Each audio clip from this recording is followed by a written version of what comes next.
by for a little musical journey, folks, straight from the home of Dixieland Jazz, way down yonder in New Orleans. For 1 and 2 and...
We get better with every passing day. Modestly speaking, that is, folks. Last time I was in New Orleans, I went to the fanciest restaurant in town. I asked the waiter if they had wild duck.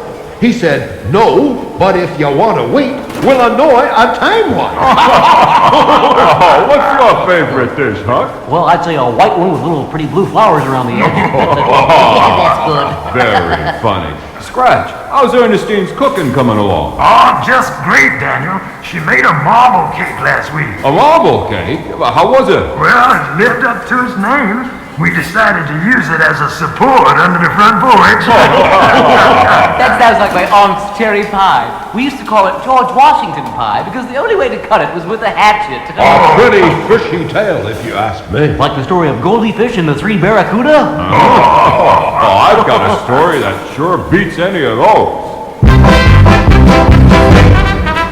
Mr. Smurfy gave a party just about a week ago. Everything was plenty for the Murphys, they're not slow. They treated us like gentlemen, we tried to act the same. Only for what happened, well, it was an awful shame. When Miss Murphy dished the chowder out, she fainted on the spot. She found a pair of overalls at the bottom of the front. Tim Nolan, he got ripping mad, his eyes were bulging out. He jumped upon the piano and loudly he did shout. Who threw the overalls in Mrs. Murphy's chowder? Nobody spoke, so he shouted all the louder. It's a dirty trick that's true, I can lick whoever threw the overalls in Mrs. Murphy's chowder. They dragged the pants from out the soup and laid them on the floor. Each man swore more upon his life in nursing than before. They were plastered up with mortar and were worn out at the knee. They had their many ups and downs as we could plainly see. And when Miss Murphy she came to, she began to cry and pout. She had them in the wash that day and forgot to take them out. Tim Nolan, he excused himself for what he said that night. So we put music to the words and sung with all our might.